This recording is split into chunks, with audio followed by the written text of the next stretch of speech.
El Museu Històric Etnològic de la Font de la Figuera està situat en un celler rehabilitat de finals del segle XVIII, el celler Els Maceretes. Allí es mostra el procés d'elaboració de vi de manera tradicional.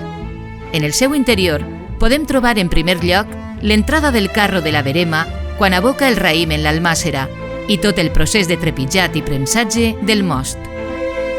En un segon nivell podem observar els depòsits de fermentació o piques de decantació amb tot l'utillatge del laboratori. I ja en el tercer nivell trobem una zona de venda i emmagatzematge de vi. Tot aquest procés, en diversos nivells, és típic de la nostra localitat, on s'aprofita el desnivell dels carrers per a fer possible la decantació natural dels nostres vins.